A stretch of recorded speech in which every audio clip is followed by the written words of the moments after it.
Our story begins. He is headed for the old fishing hole. Uh-oh. Too bad. Freddie had to help his mother make soft soap to sell to their friends and neighbors. Shucks, if I didn't have to work.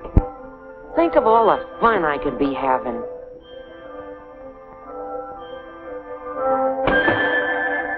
Gee. Freddie tries to figure out an easier and quicker way to make soap.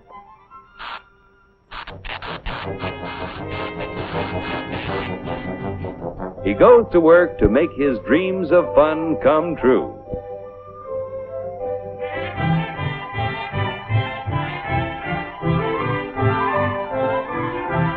After years of working night and day, Freddie's experiments bring success.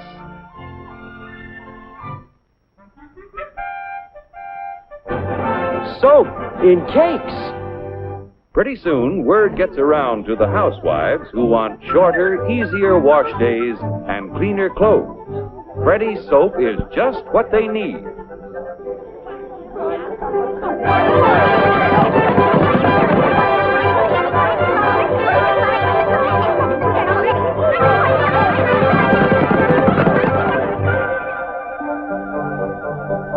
He invests his profits in larger quarters and new equipment to make enough soap to satisfy the demand. Finally, his dreams come true. Time off for fun on Saturday. Hey, Freddie, a guy can fish anytime.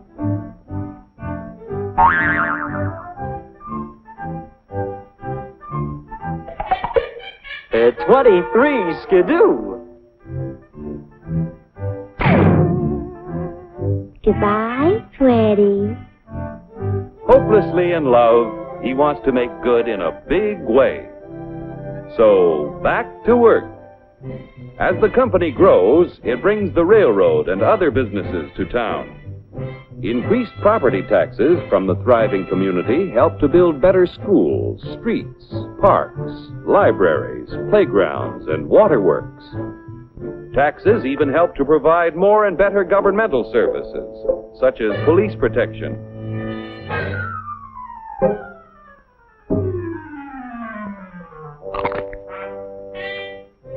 Before long, Freddie becomes a successful businessman. And, incidentally, a successful husband and father.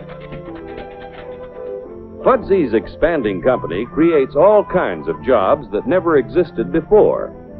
To increase production and sales, Fudsy builds up a strong labor management team. Each year, he invests a portion of his profits in research to develop better soap that can be made to sell at lower prices.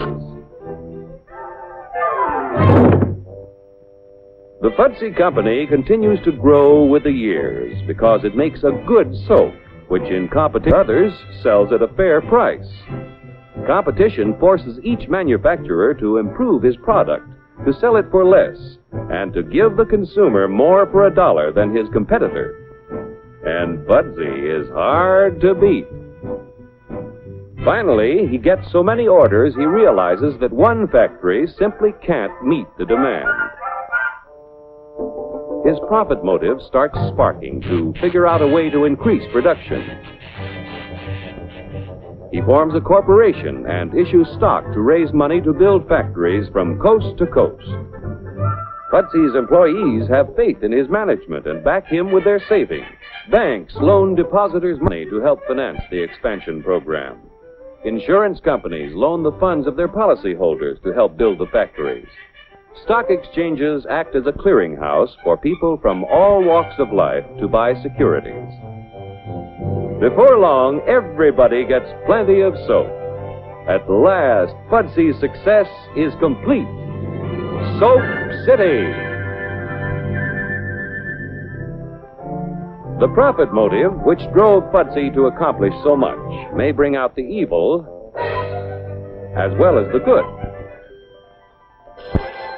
Hello?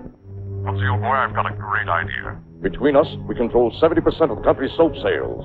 Yeah, but... Quiet. Let's see what's cooking. I smell trouble. Let's raise and fix our prices. Controlling 70% of the market where we'll clean up. Terrific. We'll make millions. Millions. Go. Quiet. Okay, Sam. It's a deal. You'll be sorry. Fudsy and Sam Sudso raise and fix prices, but the result is not what they expect. A competitor comes along with a good bar of soap that sells at a lower price. Since shoppers always seek maximum value, only the lower-priced soap sells, while Fudsy and Sam Sudso's profits turn into losses.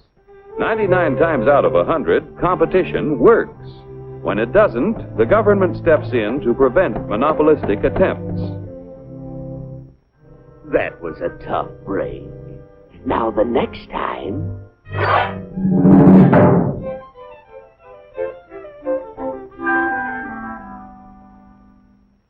Only a business operating at a steady profit can give its workers security and employee benefits. Operating at a profit, a business can provide the employee with comfortable, colorful working conditions, high wages, and steady employment, first aid and health protection, accident and life insurance, time off for vacations. The employee working for a profitable business can maintain a savings account, own his own home, and have plenty of leisure to enjoy the peace and quiet of family life. When investors receive fair dividends, they are eager to supply industry with a steady flow of capital to create new tools and plants, which in turn create new jobs. With business prosperous and employment high, the farmer has a ready and profitable market for the sale of his produce. When businesses all over the country operate at a steady profit, our economic health is tops. Billions in taxes paid out of profits flow into local, state, and governments. The profit motive has been the driving force back of the growth of American industry. The American system of free enterprise will give the young people of today the freedom of opportunity to develop ideas which will make a better way of life for the children of tomorrow.